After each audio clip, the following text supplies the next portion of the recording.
तारी भारत की ईरान के साथ ताल्लुकात की असलियत सामने आ गई। मुफादात के हुसूल की खातिर ईरान से किए गए मुआहदे को जरा से अमरीकी दबाव से तर्क कर देना भारतीय पॉलिसीज दोगली पॉलिसीज का सबूत है।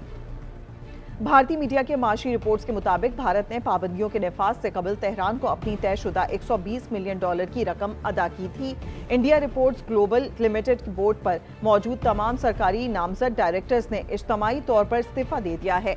India ports global limited company की वेबसाइट भी बंद कर दी गई है ताकि अमरीकी पाबंदियों की मुमकिना असरात से मुतल्लिका अफराद और इदारों को बचाया जा सके।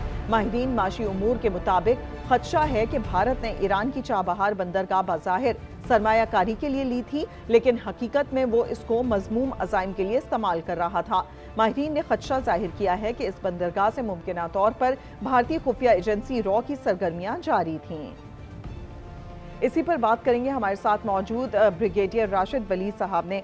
बहुत शुक्रिया सर आपके वक्त के लिए। क्या कहना चाहेंगे? यहाँ पर अज़ाइम कुछ और होते हैं, अब ये बात पता चल रही है कि मज़मूम अज़ाइम के लिए इस्तेमाल किया जा रहा था चाबहार बंदरगाह को, और मुमकिना तौर पर भारतीय खुफिया एजेंसी रॉ की सरगर्मियाँ यहाँ पर जारी थीं। जी हाँ, बिल्कुल, इसमें कोई शक नहीं है कि भारत चाबहार को अपने तस्वीराती मकासद के लिए इस्तेमाल कर रहा था, और उसमें पाकिस्तान के खिलाफ एक पूरा रॉ का जो नेटवर्क था वो मुतहर्रिक था। जब इजराइल और ईरान की जंग हुई और उसमें भी बहुत सी जो इंडियन लिंकेजेस निकले जिन्होंने इजराइल के लिए स्पाइंग की थी, और अब वो ईरानियंस को भी उसका अंदाज़ा हो चुका है।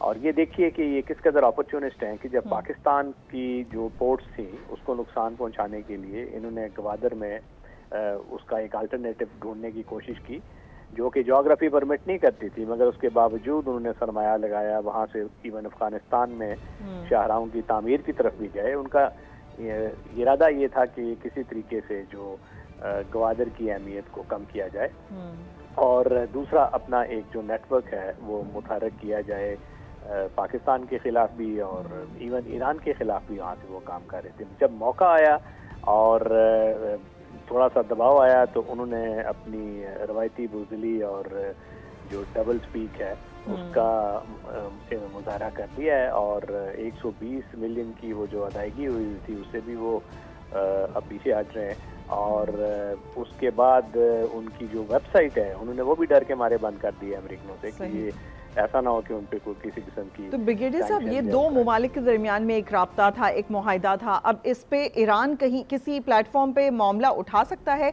इनके खिलाफ जा सकता है? जी हाँ, बिल्कुल, क्योंकि इंटरनेशनल जो गारंटीज होती हैं माहिलों की उसमें सॉवरेन गारंटीज दी होती हैं। ईरान बिल्कुल उठा सकता है, और ईरानी बड़े पर्टिकुलर है, बिकॉज आपने जो ईरान पाकिस्तान पाइपलाइन थी उसके हवाले से पाकिस्तान जैसे ब्रदर मुल्क के खिलाफ भी उन्होंने कानूनी चाराजोई की थी। तो मेरा ख्याल है डेफिनेटली वो भारत को वो लेके जाएंगे इंटरनेशनल जो रेलेवेंट आर्बिट्रेशन कोर्ट्स हैं वहाँ पे। बिल्कुल ब्रिगेडियर साहब, दिख भी रहा है बिल्कुल प्लान के तहत ये पूरा काम किया गया है। इंडिया पोर्ट्स ग्लोबल लिमिटेड के बोर्ड जो तमाम सरकारी नामजद डायरेक्टर्स हैं उन्होंने इज्तमाई तौर पर इस्तीफा दे दिया और किसी किस्म की कोई स्टेटमेंट या कोई जवाब नहीं दिया है। तो हम ये कह सकते हैं ये प्लानिंग के तहत कर रहे थे सब? ये बिल्कुल, ये देखिए, ये टिपिकल एक उनका जो दोगली पॉलिसी होती है। असल में उनका डेवलपमेंट और ईरान को फ़ायदा पहुंचाना मतमा नज़र नहीं था। उनके दूसरे अहदाफ थे जिसमें पाकिस्तान और ईरान दोनों को डिस्टेबलाइज करना और गवादर का अल्टरनेटिव तलाश करना। और जब उनको हल्का सा प्रेशर आया है तो उन्होंने इससे स्टेप बैक कर लिया है। जो इंडिया पोस्ट ग्लोबल की जो वेबसाइट है वो भी बंद कर दी है, जो कि बड़ा मज़ाक़ा खेज किस्म का वो एक्ट है ऐसे मुल्क की तरफ से जो एक बहुत बड़ी आलमी उभरती हुई कुव्वत होने का दावा करता है, और ईरानियंस को बड़ा वो ऑयल और उसकी तरसील और उसके साथ लिंकेजेस और डेवलपमेंट उसके हवाले से काफ़ी अपना क्रीडेंशियल्स बढ़ाया करते थे ईरान में जाके। तो अब ईरान के लिए भी मेरा ख्याल है ये बड़ा क्लियर एक भारत का चेहरा सामने आ गया है कि किस तरीके से انہوں نے پریسیپیٹیڈ وڈرال کیا ہے، ایگزٹ کی ہے، اور یہ لاقانونیت کا مظاہرہ ہے، بیکاز انٹرنیشنل لا کی تو وہ کبھی پرواہ بھارت نے کی ہی نہیں ہے، اور کمرشل لا کی بھی ابھی انہوں نے وائلیشن کر دی ہے۔ ٹھیک، بریگیڈیئر راشد ولی صاحب ہمارے ساتھ موجود تھے، سر بہت شکریہ آپ کا۔ بریگیڈیئر بابر صاحب نے بھی ہمیں جوائن کر لیا، سر بہت شکریہ، آپ آج نیوز کے لیے وقت نکالا۔ چابہار سے دستبرداری پر ہم بات کر رہے ہیں۔ انڈیا پورٹس گلوبل لمیٹڈ کے بورڈ پر موجود تمام سرکاری نامزد ڈائریکٹرز نے ایک ساتھ استعفیٰ بھی دے دیا ہے، اور اس کے بعد ویب سائٹ بھی بند کر دی گئی ہے۔ اس سے کیا اندازہ لگایا جائے کہ یہ پاکستان کی بندرگاہ کا ویلیو کم کرنا چاہ رہے تھے؟ بالکل، پاکستان کی بندرگاہ کا ویلیو کم کرنے کی بات ہی نہیں ہے۔ ایران کے اوپر جو اس وقت جنگ کے بادل منڈلا رہے ہیں، اور جس طرح کی سینکشنز ان کے اوپر مزید سخت کی جا رہی ہیں، تو ہندوستان نے یہی کرنا تھا۔ یہ ریلائبل نہ یہ پارٹنر ریلائبل ہے، نہ یہ کسی کا دوست ریلائبل ہے، نہ یہ ریلائبل کسی کا نیبر ہے۔ ان کی تو شروع سے پالیسی یہ رہی ہے۔ ایرانیز کو بہت دیر سے ہم یہ بتانے کی کوشش کر رہے تھے کہ ان پہ جس سطح کا آپ نے ڈیپینڈ کیا ہوا ہے، اور ان کو اپنی پوری سب سے بڑی بندرگاہ آپ نے ان کو دے دی ہوئی ہے، اور جس طریقے سے ان کا انگریس ہے ایران کے اندر، یہ کسی دن آپ کے لیے بہت بڑا ایک خطرہ ثابت ہوں گے۔ اور آپ دیکھ لیں لاسٹ ایئر جون میں ایران اسرائیل جنگ کے دوران ان کا کیا کردار رہا، وہاں پر را کا کیا کردار رہا، کس طریقے سے وہاں پر پے در پہ را کے لوگ پکڑے گئے، ان کے سپانسرڈ لوگ پکڑے گئے۔ اور ابھی جو ہی یہ تھوڑا سا ایران کی طرف امریکہ کا پریشر بڑھا ہے، جنگ کے خطرات بڑھے ہیں، تو فوری طور پہ وڈرا کر گئے ہیں۔ یہ تو اس طرح کے اگریمنٹ سے وڈرا کرنا کسی صورت بھی، یہ تو انٹرنیشنل لاز کیا، اور جو آپس کے جو تجارتی تعلقات ہوتے ہیں ان کی کوئی بھرم ہی نہیں ان کو اس طریقے سے وڈرا کر جانا۔ اور ایرانینز کے لیے تو یقینی طور پر ایک بہت بڑا سیٹ بیک تو ہے ہی ہے، لیکن سیٹ بیک سے زیادہ کم از کم اب تو ان کو اس چیز کی پہچان ہو جانی چاہیے کہ ہندوستان ہمیشہ ایک کمر پہ چھرا گھونپتے ہیں۔ بالکل بریگیڈیئر بابر صاحب، یعنی کہ گوادر پورٹ کو استعمال کرتے ہوئے یہاں پر ایگریمنٹ کیا جاتا تو یہ سب فیس نہ کرنا پڑتا۔ جی ایسے ہی ہے بالکل۔